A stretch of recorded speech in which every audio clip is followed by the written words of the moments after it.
Très bien. Excusez-nous pour ce léger retard. C'est notre premier webinaire de la saison.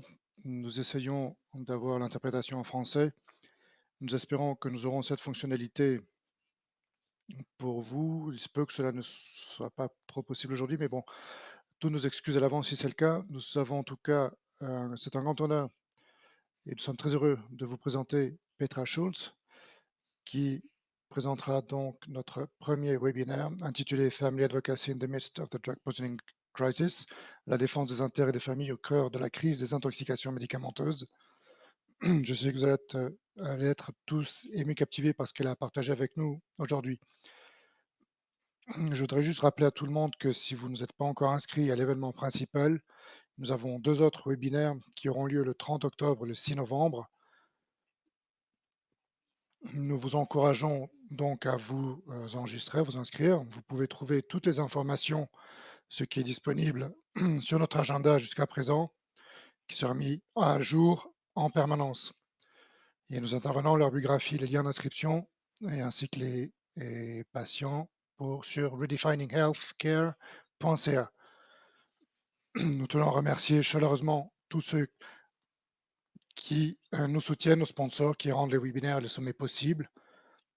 Un grand merci à Johnson, Merck, Pfizer, Roche, Sanofi, Amgen, Bristol Myers Squibb, AstraZeneca, Canada, Novartis, ainsi qu'à Innovative Medicines Canada qui soutient les groupes de travail, qui pour ceux d'entre vous qui ont participé au sommet précédent, et certains d'entre vous font peut-être partie de ces groupes de travail qui sont formés de patients et de soignants bénévoles à la suite de chacun de nos sommets, donc pour continuer à travailler ensemble sur des questions communes. Donc vraiment, nous vous remercions chaleureusement et nous vous remercions tous pour votre présence aujourd'hui. Donc tout au long de ce webinaire, nous vous demandons de rester silencieux et d'éteindre les vidéos. Nous enregistrons puisque nous mettrons la vidéo à la disposition des personnes qui n'ont pas pu se joindre à nous aujourd'hui par le biais de YouTube. Donc comme je viens de le dire, la session est enregistrée en anglais et en français.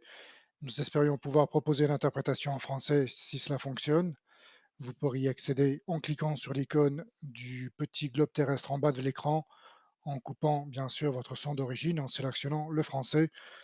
Toutes nos excuses aux participants francophones présents aujourd'hui si cela ne fonctionne pas.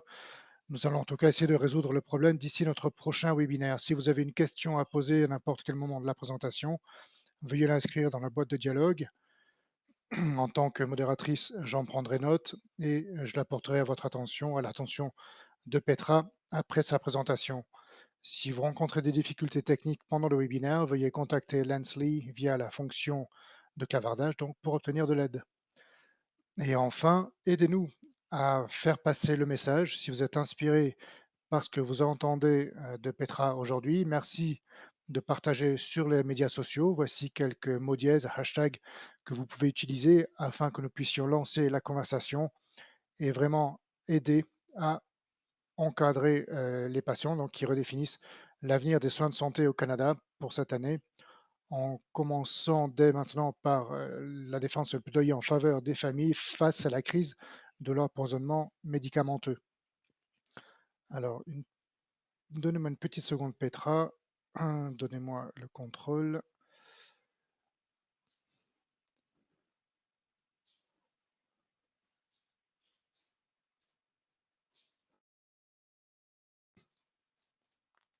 Voilà, vous êtes en sourdine, Petra. Oui, oui, alors merci, Léa, pour cette aimable présentation, pour l'occasion qui m'est donnée de m'adresser à vous aujourd'hui. Alors, je voudrais commencer par des remerciements. Je suis moi-même un invité de Meshoki Wesker Haken Beverly Hills, familièrement connu sous le nom d'Edmonton.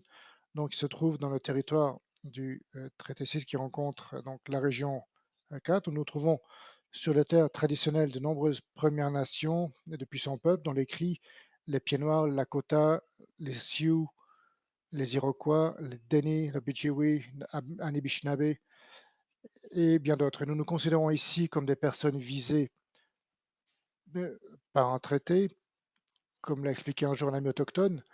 Si vous reconnaissez un territoire, eh bien, vous devez la considérer comme si c'était la maison de votre mère. Nous devrions donc tous traiter les terres et les territoires comme si nous étions dans la maison de notre mère, donc avec gentillesse, respect et amour. Maintenant, je vais donc partager.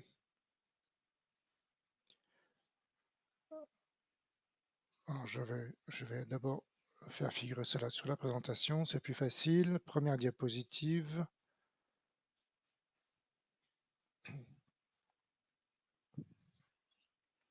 OK, partager l'écran, très bien.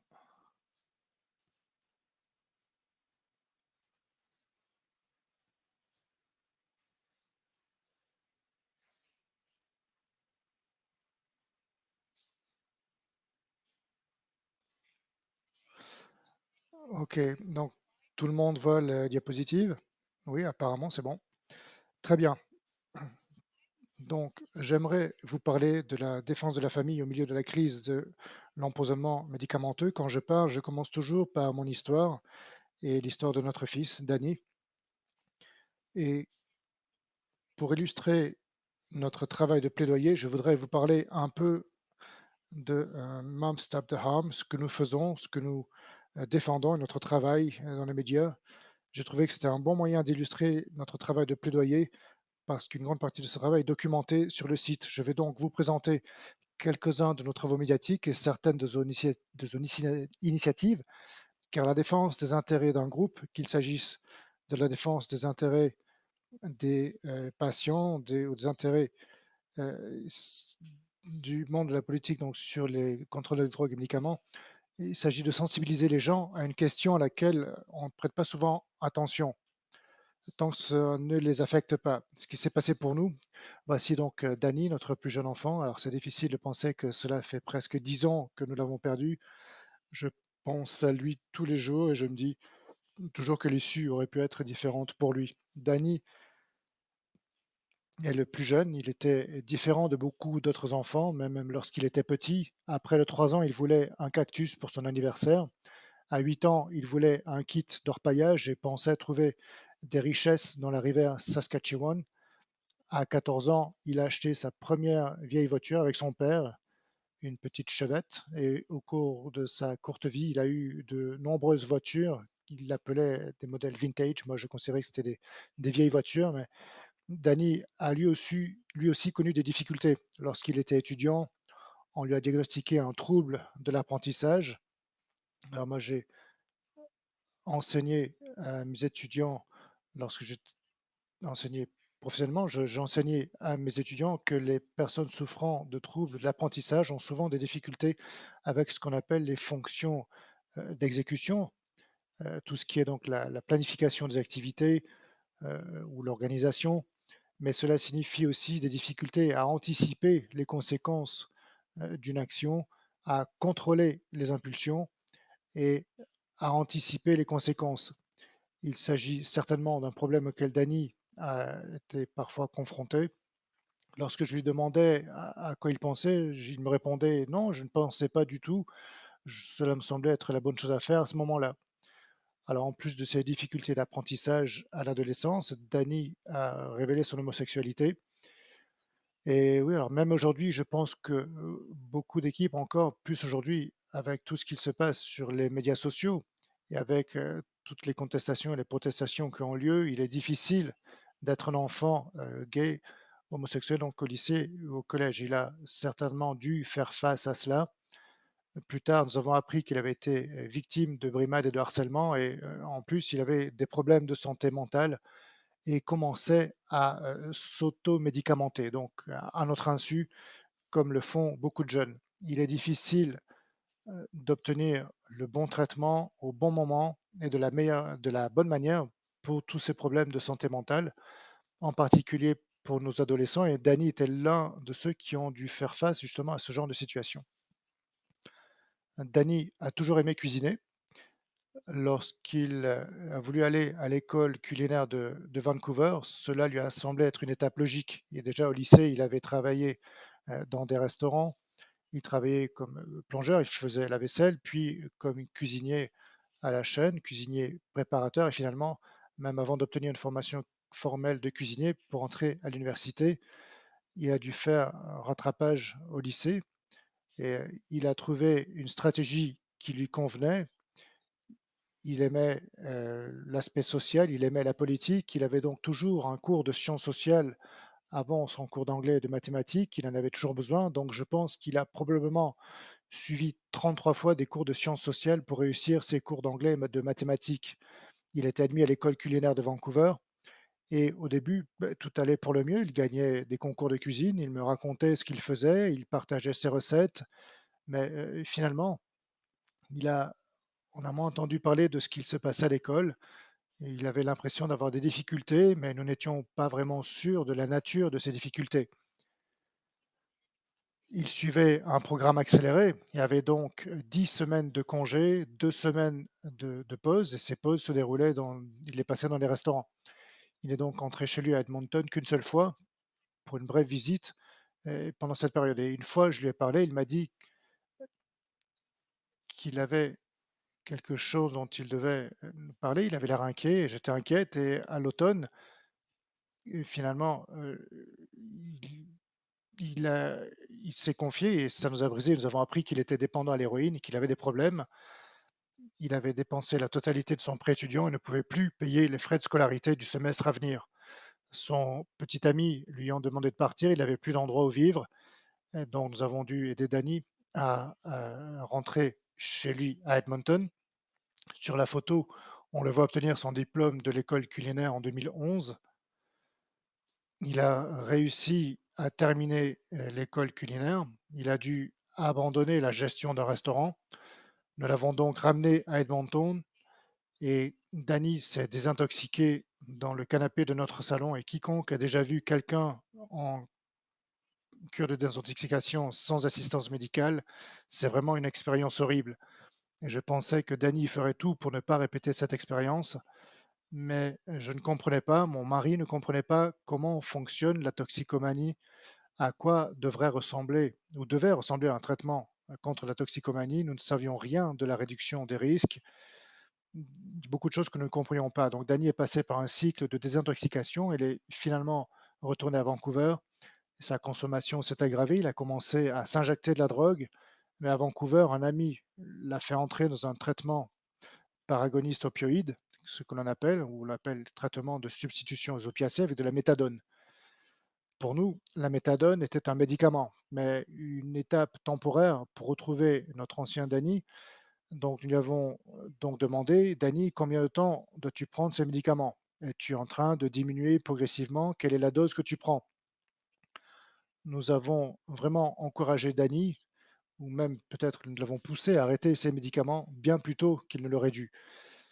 J'ai appris par la suite que depuis que les gens doivent être stables pendant 1 à 2 ans avant de pouvoir envisager une diminution progressive de leur traitement et que certaines personnes restent sous traitement à vie. Nous n'attendrons pas des patients qu'ils augmentent leur tension artérielle ou qu'ils arrêtent leur traitement contre le diabète.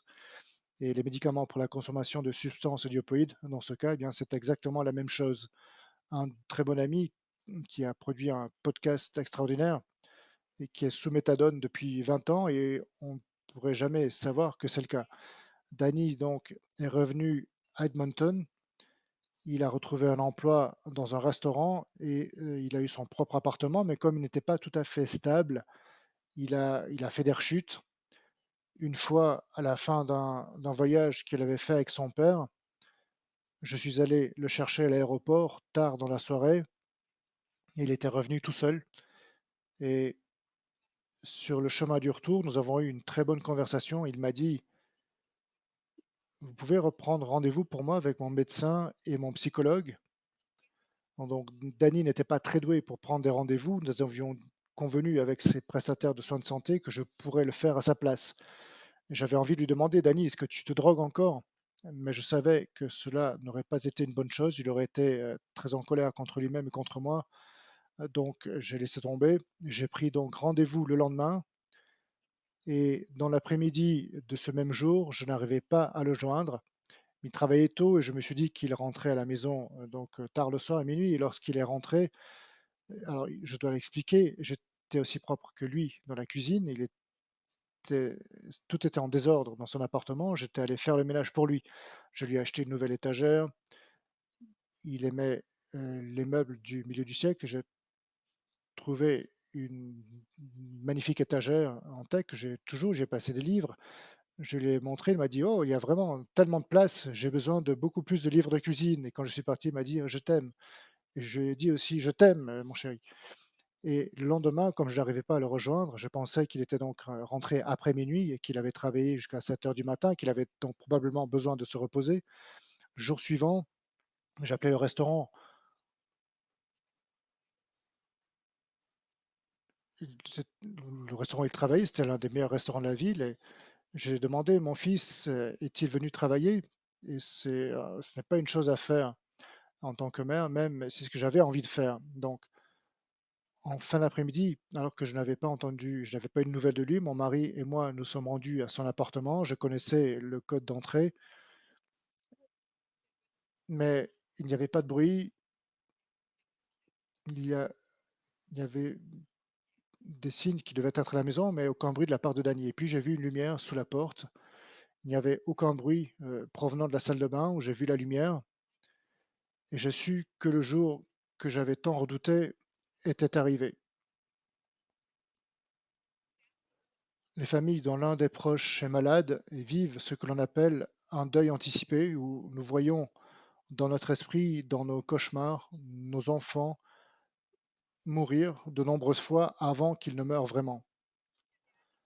Après la mort de Daniel, nous avons eu des décisions difficiles à prendre, mais lorsque nous avons décidé d'être ouverts sur la cause de sa mort, c'est comme si des vannes s'étaient ouvertes et que tant de personnes dans toutes les sphères de notre vie avaient partagé et qu'elles avaient elles aussi un être cher qui luttait de manière similaire en usant des substances ou d'autres manières avec qui avaient des soucis de santé mentale. Donc c'est ce qui nous a fait prendre conscience de la situation. La stigmatisation et la honte maintiennent les gens dans le silence. Et nous avons décidé d'être ouverts. J'ai commencé à contacter les médias pour briser le silence et la stigmatisation. Et grâce à cette histoire médiatique, eh bien, j'ai pu entrer en contact avec mes collègues cofondatrices de Mom Stops the Harm, Leslie McBean, qui vit à Pender Island en Colombie-Britannique, et Lorna Thomas, qui vit également ici à Edmonton. Voici quelques images de- d'êtres chers que les membres de Mom Stop the Harm ont perdus. Nous avons aujourd'hui près de 4000 membres dans tout le pays et notre galerie, dont je parlerai dans un instant, montre tellement de beaux visages d'êtres chers que nous avons perdus. Alors, la consommation de substances et l'overdose ou l'empoisonnement par les drogues est quelque chose qui peut toucher n'importe qui, mais certaines personnes sont plus touchées que d'autres. Dans la province de l'Alberta, les populations autochtones ont un risque de décès 7 fois plus élevé que chez les non-autochtones. Lorsque nous célébrons la journée de vérité et réconciliation, ce fait est toujours important pour moi car on ne peut pas parler de réconciliation et rester les bras croisés alors que tant de familles autochtones sont en deuil. Souvent, plus d'un membre de leur famille est décédé. Au Canada, 20 Canadiens décèdent chaque jour. Dans la province de l'Alberta, c'est plus de 5 personnes. Avant que nous ne commencions à suivre les chiffres, le gouvernement a commencé à le faire en 2016 et les chiffres que nous avons ici sont valables jusqu'en mars 2023. Nous devons donc approcher les 40 000 victimes de cette crise. La plupart des décès ont lieu en Colombie-Britannique, en Alberta, en Ontario, mais d'autres régions affichent des taux élevés, comme par exemple le territoire du Yukon. La plupart des victimes sont des hommes jeunes ou d'âge moyen. Ici, en Alberta, 70 à 80 selon les mois. Les victimes sont des hommes, donc, et Heu, beaucoup travaillent dans le métier. La toxicité de l'approvisionnement en médicaments est une crise majeure. Les gens ne meurent pas de médicaments délivrés sur ordonnance, ou très peu. La grande majorité des décès en Alberta, environ 95 sont dus à l'approvisionnement illégal dans la rue et les chiffres sont similaires dans d'autres provinces. Donc comment en sommes-nous arrivés là? Dans le cas de Dany, j'ai illustré comment les luttes personnelles, la santé mentale et les traumatismes personnels peuvent affecter les gens et comment ils utilisent donc des substances pour y faire face. La stigmatisation et la discrimination empêchent les gens de demander de l'aide et le manque de traitement signifie que les gens ne peuvent pas obtenir une aide opportune lorsqu'ils en ont besoin. Le manque d'accès aux services de rééducation, de réduction des risques signifie que les gens ne sont pas en sécurité. Donc, lorsque Danny a commencé à consommer l'héroïne, il avait accès à des substances pharmaceutiques. Il pouvait acheter de l'oxycodone, de l'oxycontin à l'époque, mais lorsqu'il se droguait, nous ne savions même pas qu'il se droguait. Les surprescriptions à l'époque ont permis à un plus grand nombre de personnes d'avoir accès à des substances qu'elles n'auraient pas dû avoir et un plus grand nombre de personnes ont développé des problèmes. Mais nous n'avons pas connu le nombre de décès que nous connaissons aujourd'hui jusqu'à l'arrivée du fentanyl lorsque l'oxycodone a été reformulé en 2012. À l'heure actuelle, nous avons une relation inverse. Lorsque les prescriptions diminuent, les taux de mortalité augmentent car de plus en plus de personnes se tournent vers la rue pour s'approvisionner, y compris les personnes qui consomment pour soulager la douleur. C'est ce qu'on appelle un peu la loi d'airain de la prohibition. Vous avez tous entendu parler de la guerre contre la drogue, vous avez probablement vu des séries sur Netflix à propos de la prohibition de l'alcool. Et chaque fois qu'il y a une répression, les substances deviennent plus concentrées. Elles sont plus difficiles à passer en contrebande, les- elles deviennent aussi plus dangereuses, plus concentrées, plus mortelles. Même la London School of Economics a effectué une analyse économique de la guerre contre la drogue et elle considère comme un échec économique. Il s'agit certainement d'un échec social et un échec de politique en matière de santé et de médicaments et de drogue. Si vous considérez les nombreuses personnes qui sont décédées, que nous n'avons aucun résultat positif à montrer, seulement l'argent dépensé et davantage de personnes en prison et plus de familles endeuillées. Donc, avec Leslie et Lorna, nous avons donc entamé ce voyage et nous avons développé ce réseau de familles canadiennes touchées par la consommation de substances, par les dommages et les décès liés à la politique de consommation de substances. Ce que nous faisons, c'est que nous militons pour mettre fin à la stigmatisation, aux préjudices et aux décès liés à la consommation de substances et nous apportons un soutien aux familles. Voici par exemple un rassemblement à Edmonton. Alors c'est un petit clin d'œil, c'était pendant le Covid et comme vous pouvez le voir par les masques, il y a aussi un de nos groupes de deuil qui s'est réuni avant Noël pour décorer des biscuits à apporter à l'un des refuges locaux. Notre groupe de soutien en famille, je vous encourage à les consulter et à dire à toute personne susceptible d'avoir besoin d'aide de consulter nos groupes et de s'y inscrire. Les groupes Healing Heart sont destinés aux familles qui ont perdu un être cher. Les groupes Holding Hope s'adressent aux familles dont l'un des proches consomme de l'alcool ou est en cours de rétablissement. Ce que nous défendons, nous comprenons qu'il ne s'agit pas d'une crise de toxicomanie. Il y a des gens qui meurent, des gens qui consomment pour la première fois et des gens qui consomment tous les jours. Des gens qui ont besoin de traitement et des gens qui ne consomment qu'occasionnellement et qui n'ont jamais besoin d'un traitement. Il s'agit donc d'une crise de l'offre de drogue non réglementée et non d'une crise de la dépendance. Nous devons donc proposer des alternatives réglementées pour mettre fin au décès. Nous plaidons également en faveur de la décriminalisation de la consommation de drogue. Vous avez probablement vu des rapports sur la décriminalisation en Colombie-Britannique. La décriminalisation n'est pas ce qui permettra d'arrêter les décès si nous n'avons pas également accès à des substances réglementées. Mais la décriminalisation permet de retirer le système pénal et la police donc de la vie du quotidien des gens et de réduire la stigmatisation et de permettre aux gens de demander de l'aide. Les initiatives de réduction des risques, comme les sites de consommation supervisée et la naloxone ou l'antidote aux overdoses, du matériel propre comme des aiguilles et des seringues, la réduction des risques qui assure la sécurité des personnes et la réduction des risques donne de l'espoir aux gens. Nous avons besoin d'un accès rapide à des traitements fondés sur des données probantes. La recherche nous apprend que l'on dispose d'un délai de 2 heures lorsque quelqu'un nous dit qu'il a besoin d'un traitement. Et dans très peu d'endroits du pays, nous pouvons arriver à quelque chose avec ce délai de 2 heures. Nous devons travailler sur la prévention en amont pour traiter des questions telles que la pauvreté, les problèmes des sans-abri, les problèmes de santé mentale et les traumatismes avec lesquels tant de personnes vivent. Pour vous, c'est un point important. Le dernier point, l'inclusion significative de toutes les personnes concernées dans toutes les décisions. Cela signifie que les personnes qui consomment des drogues ainsi que les familles, dans le cas de la politique en matière de drogue, quelle que soit la cause que vous défendez, vous devez être inclus de manière significative par les décideurs politiques et les responsables politiques. Comme je l'ai déjà mentionné, nous utilisons les médias et notre plaidoyer, nous les utilisons pour réduire la stigmatisation en montrant l'impact sur les revenus personnels, pour défendre des questions spécifiques, pour attirer l'attention sur l'ampleur de la crise. Je suis sûr qu'il y a des gens ici qui ne savaient pas combien de personnes mouraient chaque jour.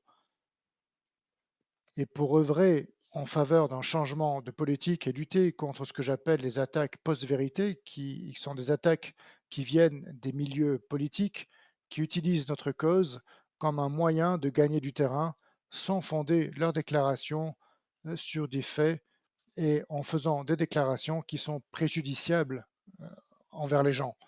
Nous utilisons donc tous les médias disponibles, les journaux, la radio, la télévision, les médias alternatifs, les podcasts.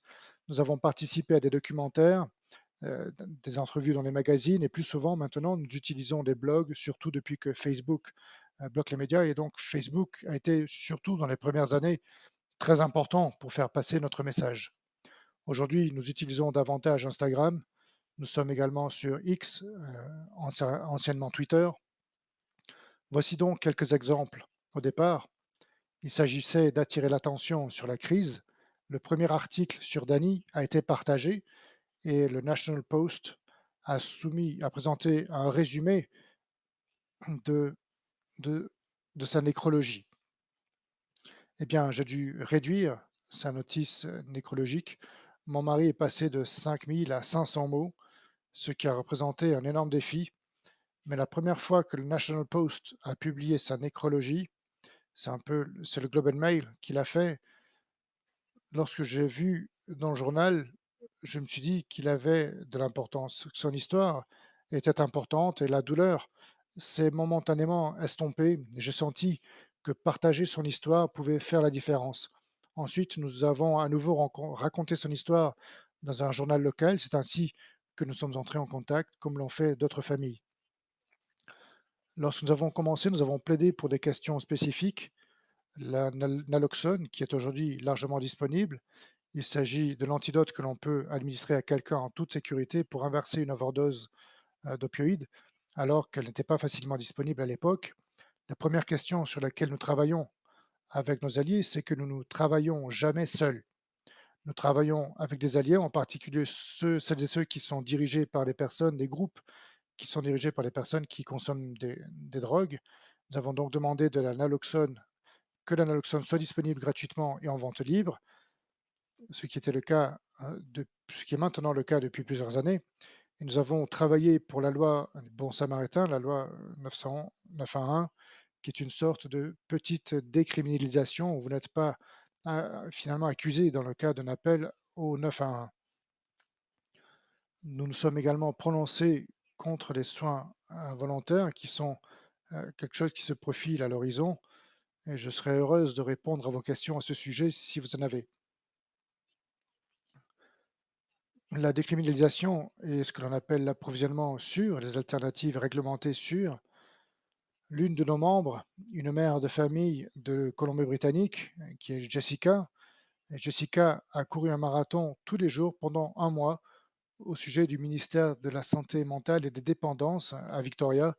Elle a également couru de Nelson à l'intérieur de la Colombie-Britannique en passant par toute la Colombie-Britannique et le nord de la province, puis en redescendant l'île jusqu'à l'île Victoria pour attirer l'attention et appeler à un approvisionnement sûr, ce qui, selon elle, aurait sauvé la vie de son fils. Alors nous envoyons des photos, nous avons envoyé plus de 500 photos d'être cher au Premier ministre Justin Trudeau, et c'est une initiative que nous avons eue en 2017. Nous avons appelé à l'action, nous avons organisé des rassemblements pour appeler à la décriminalisation et la dépénalisation. Et d'autres initiatives, en 2021, nous avons envoyé des graines de pavot pour le changement, des graines de pavot pour nous. Le pavot, c'est le souvenir, mais c'est aussi la graine d'opium euh, qui représente un approvisionnement sûr Nous avions donc des enveloppes violettes contenant des graines de pavot et nous avons envoyé 25 000 graines de pavot au Premier ministre. Il reçoit des courriers plus inhabituels de notre part. À droite, l'un de nos groupes s'est installé en Colombie-Britannique. Ils ont organisé une veillée, ont fabriqué des cercueils factices sur lesquels figurait le nom de nombre de personnes décédées ici, dans ce cas, sur la période de 2015 à 2022. Encore une fois, c'est une façon d'illustrer et d'attirer l'attention, car l'attention des médias est aussi inconstante. Puis il y a des événements internationaux horribles qui se produisent, comme la guerre en Ukraine et la situation en Israël, à Gaza.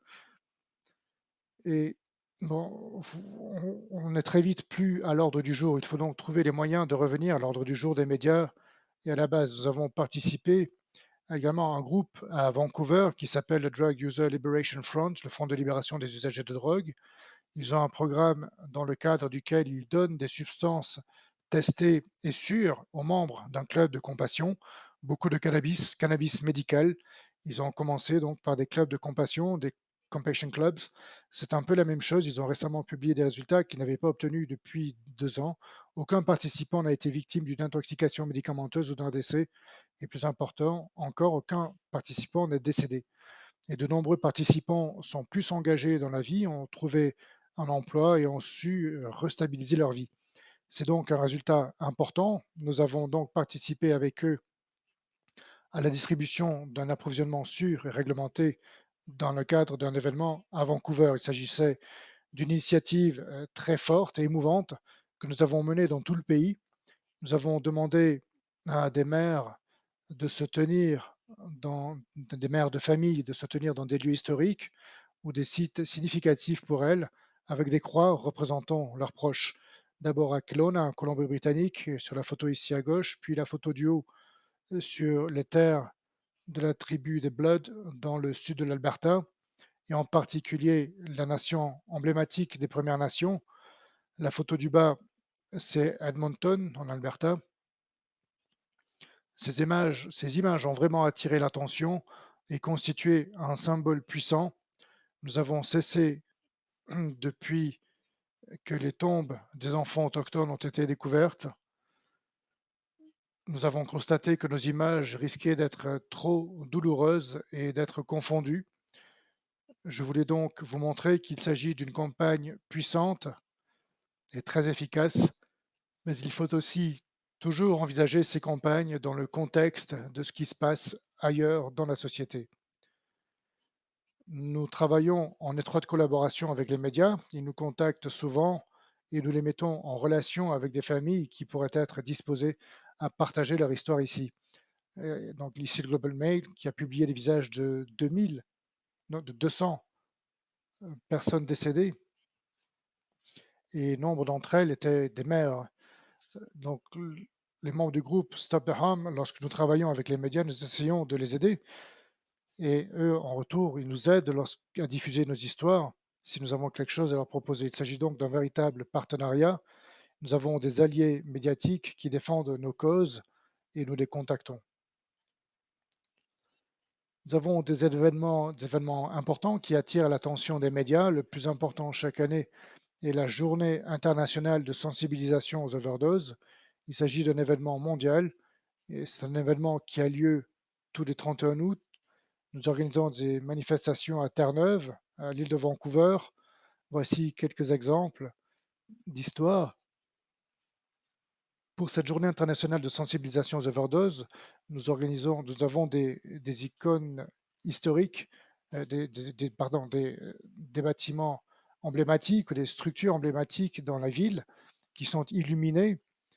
Voici un tipi Medicine Hat, le musée des droits de l'homme également à Winnipeg, la tour CN qui a été illuminée. Il s'agit donc toujours d'une action conjointe, parfois menée, euh, euh, mom- menée par Mom Stop the Harm, parfois nous participons avec nos alliés ou nous assistons aux événements de nos partenaires. Et la photo de gauche, elle a été prise à Edmonton. Nous avons une galerie de photos d'êtres chers.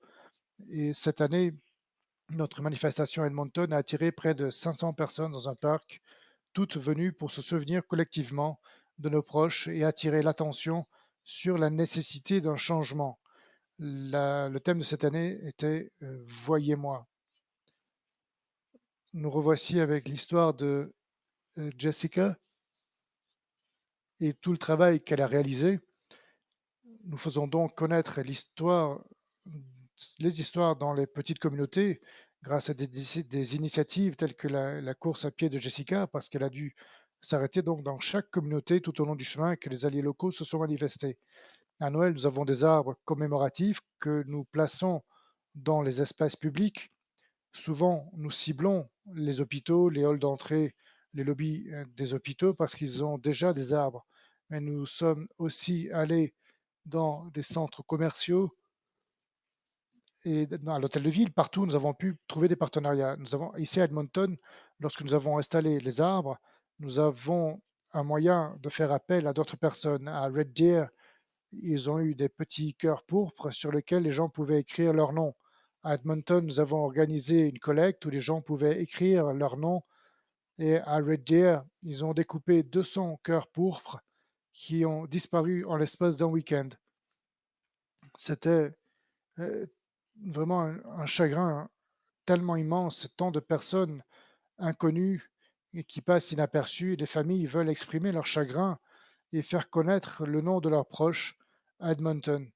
Et notre campagne est rapidement remplie, donc nous avons également procédé de la manière suivante. Ici à gauche, nous avons examiné les phrases qui décrivent les êtres chers. Cette initiative a été lancée par l'une de nos alliés universitaires, la professeure Rebecca Henshaw de l'Université de Calgary.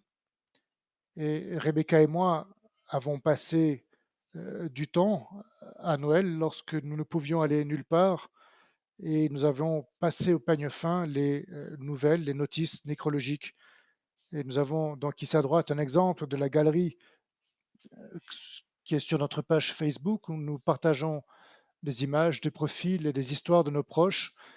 J'ai donc passé notre galerie au peigne fin et après de nombreuses heures de travail, j'ai extrait les phrases que vous voyez ici à gauche. Nous les avons partagées à de très nombreux endroits. J'utilise souvent ces phrases pour les lire, pour clôturer des événements, pour trouver de nouveaux publics. Je suis très heureuse de m'adresser à vous car ce groupe est un public différent du nôtre, même si je sais que certains de nos membres, sympathisants et alliés des Mom Stops the Harm, sont également présents aujourd'hui, mais de nouvelles façons d'atteindre le public, et nous l'avons eu, Leslie et moi, nous avons d'abord reçu un appel de Chatelaine. Je pensais qu'il s'agissait d'une blague, mais c'était vraiment une navette. Ils ont partagé nos histoires et la BBC a présenté notre histoire dans Outlook. Et donc cela nous permet encore une fois de rehausser le profil et de réduire la stigmatisation. Et nous participons également à des documentaires, à des podcasts. Il y a un podcast, Crackdown Podcast, si vous voulez approfondir la façon dont les personnes consomment des drogues et vivent en crise, en particulier à l'épicentre du Downtown Eastside à Vancouver, eh bien, je vous recommande vivement d'écouter le podcast Crackdown. Il est excellent. Vous pouvez également consulter ses autres documentaires intitulés Inside the Opioid Crisis with Telehealth qui sont disponibles sur YouTube, ainsi que le documentaire Flood the Post-Truth Attacks que j'ai mentionné. Voici une citation du chef du Parti conservateur du Canada.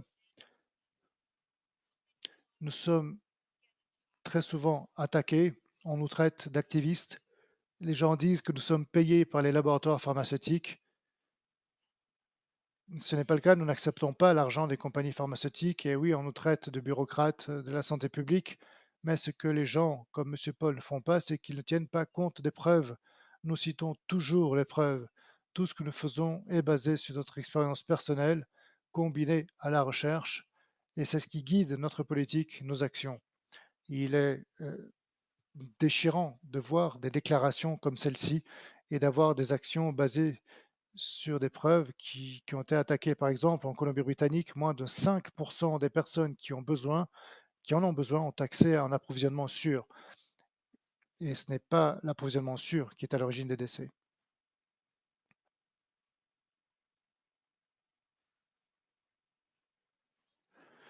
Donc, les leçons que nous avons tirées, nos réussites, nos histoires, nos images sont donc puissantes. C'est notre moteur, c'est ainsi que nous devons commencer. Ah, excusez-moi. Et c'est par là que nous commençons. La voix de la famille est importante, très importante, et les gens sont prêts à l'écouter. Alors, quelle que soit la cause que vous représentez, faites entendre votre voix. Attirez l'attention des décideurs politiques et des responsables politiques. Il est très difficile de claquer la porte au nez d'une mère en deuil, même si certains hommes politiques le font. Monsieur Paul a refusé de nous rencontrer. Il est difficile de claquer la porte au nez d'une mère en deuil. Nous ouvrons donc ces portes, nous parlons aux gens et nous partageons notre expérience. Nous partageons les preuves avec ces personnes pour entamer un dialogue. Nous essayons constamment d'encadrer les nouveaux défenseurs parce que c'est difficile. C'est un travail difficile et fatigant. C'est épuisant. Et je le dis souvent, un groupe j'ai vu souvent des groupes de, de combattants blessés. J'ai appris une triste nouvelle de la part d'amis d'un de nos enfants hier, et cela vous met vraiment hors de vous. Ça vous fait sortir de vos gonds. Il faut vraiment être créatif dans ses idées, ses actions et toujours trouver quelque chose de nouveau pour dire que le problème existe toujours. Et nous devons encore en parler, travailler avec des alliés tels que les groupes d'utilisateurs et dans notre cas, les gens consomment des drogues avec des alliés universitaires, avec des alliés dans les professions de santé, avec des alliés qui défendent des causes différentes ou similaires, comme par exemple les personnes qui luttent pour les soins de santé publique ou l'accès à ces soins de santé publique et qui sont souvent de bons et solides alliés pour notre cause. Même dans le mouvement pour le changement climatique, nous trouvons des alliés qui ont appris comment la guerre contre la drogue a contribué négativement à la crise climatique. Et puis, bien sûr, les alliés dans les médias. Les défis que nous devons relever concernent surtout les médias. Et c'est puissant de se concentrer sur l'émotion et le mouvement, mais cela peut être difficile, surtout à la fin de ce discours. Eh bien, voilà, Dany ne rentrera toujours pas à la maison et c'est difficile de conserver l'attention. Comme je l'ai dit, nous prenons soin de nous-mêmes et c'est là que nos groupes de guérison et d'espoir sont si importants. Mon amie Angela Stevens et mon amie Angela Wells, lorsqu'elle a dit pour la première fois que nous devions avoir des groupes de soutien pour les personnes en deuil, eh bien j'ai dit, Angela, moi il faut que je fasse de la sensibilisation. Elle m'a répondu, mais comment vas-tu continuer à militer si tu n'es pas en bonne santé? Et c'est ainsi que notre groupe a vu le jour. Angie Stevens est une autre alliée proche qui a fait beaucoup de travail de proximité sur le terrain. Elle est l'une des membres de notre conseil d'administration. La diversité également est un défi. Il est plus difficile pour les gens de s'exprimer s'ils font déjà partie d'un groupe qui mérite l'équité, qui est déjà marginalisé. C'est pourquoi nous construisons des ponts, nous travaillons en étroite collaboration avec les groupes autochtones afin d'obtenir des versions en langue, en langue autochtone donc de nos manuels. Par exemple, pour les facilitateurs de Healing Hearts, nous avons des autochtones qui travaillent à la création de groupes et qui encadrent des autochtones pour qu'ils rejoignent nos dirigeants. Et nous cherchons à multiplier les initiatives. Alors, les initiatives de ce type et les médias sociaux sont devenus vraiment très importants et assez brutaux. J'avais l'habitude de parcourir mes réponses sur Twitter pour trouver les personnes que je vais suivre. Et aujourd'hui, je cherche les personnes que je devrais bloquer, mais je ne le fais pas. Je m'engage avec tous celles et ceux qui sont prêts à s'engager dans un dialogue honnête, ouvert et respectueux. Et je m'engage avec des personnes qui me disent que nos enfants aussi méritent de mourir. Et il y a beaucoup de personnes dans le mouvement de réduction des risques et de médecins, des médecins qui sauvent la vie de nos enfants, qui font l'objet d'attaques personnelles et même de menaces. Et c'est tout simplement horrible et inacceptable. Nous devons tous nous élever contre cela. Alors pourquoi continuons-nous à partager nos histoires? Eh bien, dans l'espoir d'ouvrir les cœurs et que l'ouverture des cœurs conduise à l'ouverture des esprits et que cela conduise à des changements dans la politique en matière de drogue et en fin de compte que cela puisse sauver des vies. Avec chaque mesure, nous nous posons la question suivante. Est-ce que cela va sauver des vies? Est-ce que cela va sauver des vies? Est-ce que cela aidera des familles? Alors, pour moi, ça me rappelle que si j'avais su davantage toutes les questions concernant la réduction des risques, si un site de consommation qui a été ouvert plus tard, peut-être à 5 minutes de l'endroit où Danny vivait, avait été ouvert, eh bien, beaucoup de choses auraient pu lui sauver la vie. Et lorsque nous gardons les gens en bonne santé et en vie, il y a de l'espoir pour l'avenir. Danny nous manque énormément. Avec lui, tant de choses ont changé dans notre famille et je fais tout ce que je peux pour que cela n'arrive pas à d'autres familles. Je suis heureuse que vous soyez ici et que vous nous ayez rejoints ce matin ou cet après-midi, où que vous soyez. Voici quelques informations sur nos sites web et nos médias sociaux. Donc n'hésitez pas à y jeter un coup d'œil. Vous pouvez également nous contacter par courriel à info@mumstopsthe harm. Et je pense que nous avons un petit peu de questions. Nous avons un petit peu de temps pour les questions. Je vais arrêter donc de partager. Donc n'ayez pas peur d'intervenir si vous avez une question. N'hésitez pas à poser la question dans la boîte de dialogue. Merci beaucoup, Petra. J'encourage vraiment tout le monde à poser ses questions dans la fenêtre de clavardage. J'espère que je pourrai les voir. Alors, s'il vous plaît, ne soyez pas timide. Je tiens vraiment à vous remercier très chaleureusement, Petra, pour votre incroyable présentation et surtout pour votre courage, votre résilience, votre capacité à continuer à prendre soin de vous et à trouver la force de faire ce travail et de contribuer à la construction de ce mouvement qui est en train de devenir une réalité pour vraiment aider à construire ce mouvement qui est aujourd'hui national, qui grandit et qui est, qui est incroyable, et ce mouvement n'a de cesse de croître et j'ai vraiment dû essuyer quelques larmes en écoutant tout ce que vous nous avez partagé aujourd'hui. Alors, pardon, il semblerait que le chat soit désactivé, donc il y a des commentaires. Alors, si vous voulez, le Q&A est activé, donc si vous pouvez mettre tous les commentaires, les questions que vous avez. Donc, merci pour vos aimables commentaires. Donc, vous voyez donc les commentaires. Voilà, nous avons une question ici. Alors, il y a deux questions. Donc, merci beaucoup pour cette présentation incroyable et pour le travail que vous faites au nom de Dany. Vous avez parlé des objectifs que Mum Stops the Harm défend, et notamment l'approvisionnement sûr, la décriminalisation, la prévention en amont, entre autres. Vous avez également évoqué certains des défis que vous avez rencontrés dans votre travail, comme les attaques post-vérité. Quels sont, selon vous, les plus grands facilitateurs et les plus grands défis à l'heure actuelle pour atteindre ces objectifs? Alors, je pense que le plus grand défi, c'est le manque de volonté des dirigeants politiques de faire ce qui est juste à cause de ces attaques qui viennent de la droite. Même certains gouvernements apparemment progressistes font marche arrière, comme en Colombie-Britannique, qui vient de modifier son projet de décriminalisation, ce que j'appelle la recriminalisation. Aujourd'hui, vous avez plus de chances d'être arrêté, vous avez plus de chances d'être arrêté pour usage de drogue à Vancouver qu'à Toronto ou Edmonton. Je considère donc qu'il s'agit là d'un énorme défi. La propagande contre les méthodes efficaces, telles que la réduction des risques et l'approvisionnement sûr, et la lutte contre cette propagande, parce qu'une partie de cette propagande s'appuie sur des vidéos de 60 minutes produites par des professionnels. Nous n'avons pas les fonds nécessaires. Nous continuons à avoir besoin de fonds pour nos programmes. Et nombre de programmes sont financés par le gouvernement fédéral. Il y a qu'en Colombie-Britannique que nous recevons des fonds provinciaux pour notre travail. Nous espérons que cela changera au Manitoba. Croisons les doigts. L'une des questions qui se pose ici, je pense qu'il s'agit de l'un des messages utilisés par les attaquants de la post-vérité non fondée sur les preuves.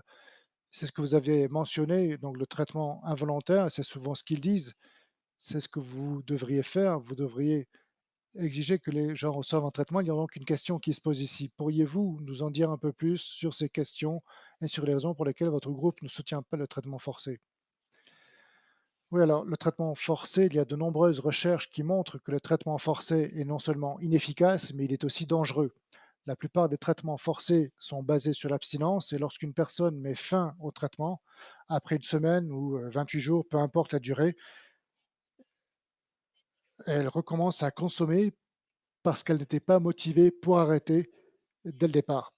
Donc le risque d'overdose est alors très élevé. Nous pensons également que le traitement forcé poussera les gens à s'enfoncer encore plus profondément dans la clandestinité. Ici en Alberta, il existe une proposition selon laquelle un membre de la famille et les forces de l'ordre ou un médecin pourraient envoyer une personne en traitement.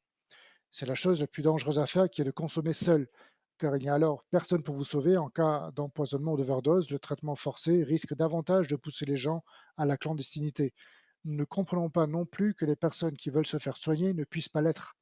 Les personnes qui ne veulent pas de traitement sont-elles en avance sur les personnes qui veulent vraiment un traitement? Ne devrions-nous nous devrions nous efforcer de rendre le traitement facilement accessible et fondé sur des données probantes pour que les personnes qui le souhaitent, au moment où elles le souhaitent.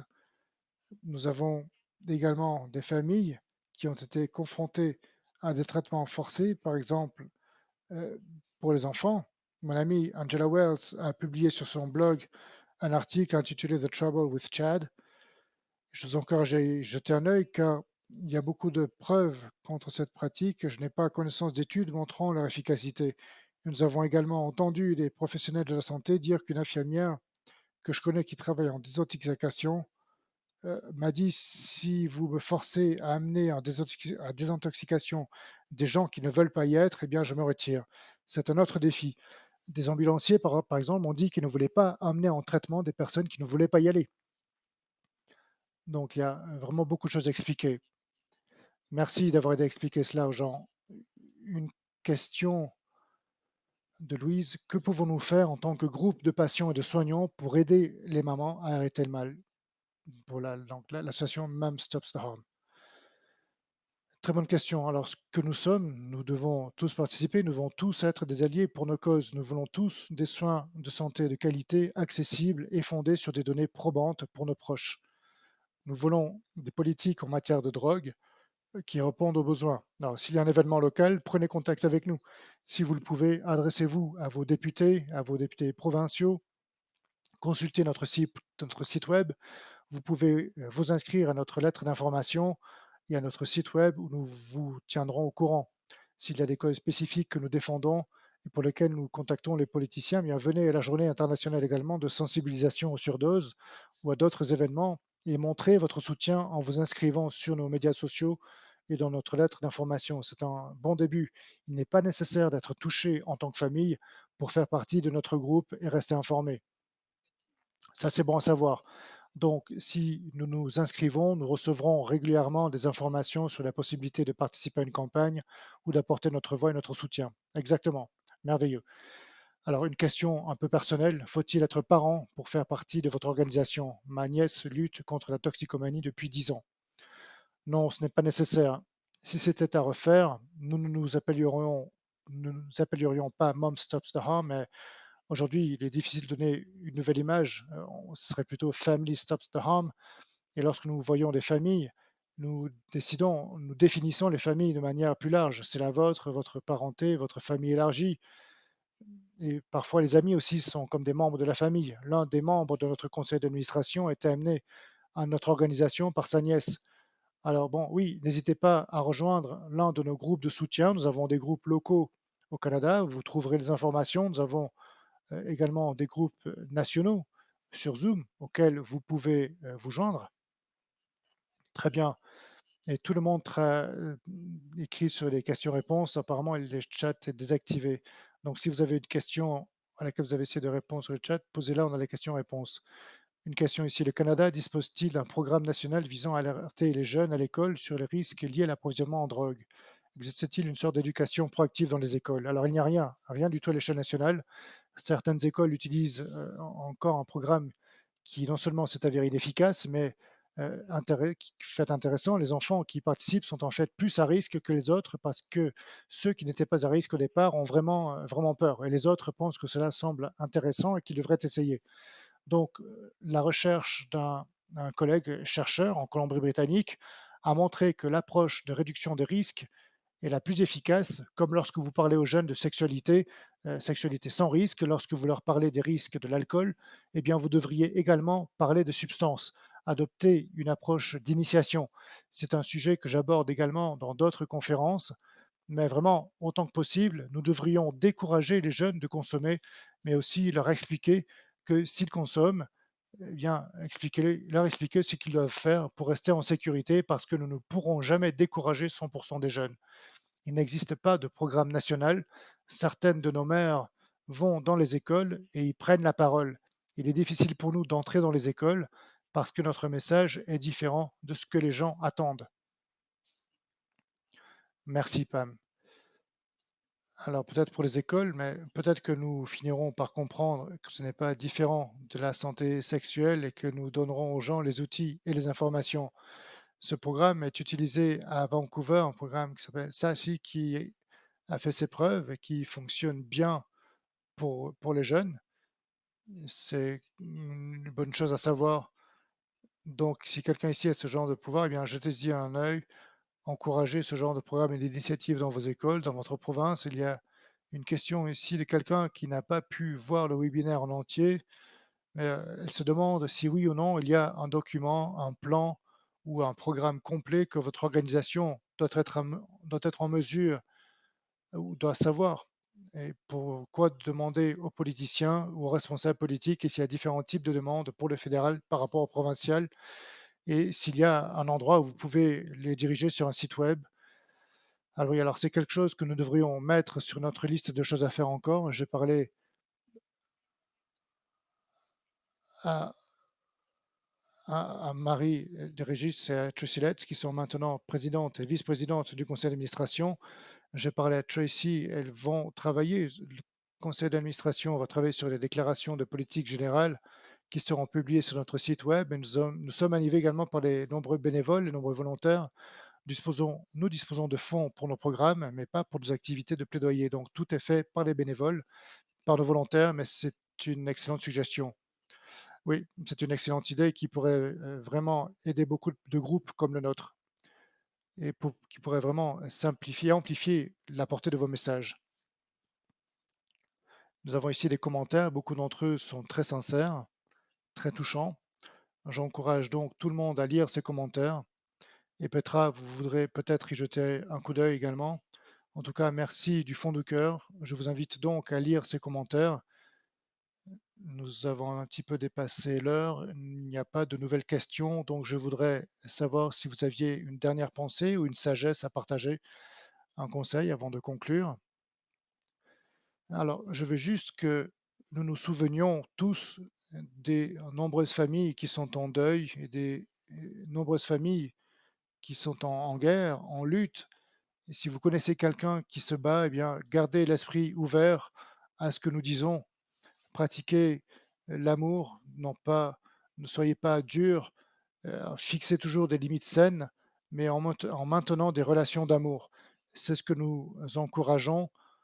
Donc, ainsi, lorsque la personne a besoin de vous, eh bien, vous avez cette relation et la porte est ouverte. Donc, j'aimerais que tout le monde y pense et soutienne leurs proches de cette manière, ou ses amis ou sa famille connaissent des personnes en difficulté. Merci. Merci encore, Petra. Merci beaucoup d'avoir partagé, échangé avec nous et d'avoir partagé toute votre sagesse et votre incroyable plaidoyer. J'espère vraiment que beaucoup de ceux qui sont ici aujourd'hui, je sais que beaucoup d'entre nous sont ici aujourd'hui, et bien j'espère qu'ils s'inscriront et chercheront de nombreuses occasions de s'engager, de réfléchir. Il se peut que vous ayez quelques nouveaux membres à l'issue de ce webinaire. Je vous remercie donc à nouveau. Nous sommes impatients d'amplifier votre incroyable travail et merci à toutes celles et ceux qui nous ont rejoints aujourd'hui et qui s'intéressent à ce sujet incroyablement important. Faites ce que vous pouvez pour passer à l'action et faisons en sorte d'arrêter les dégâts. Merci à tous. Au revoir.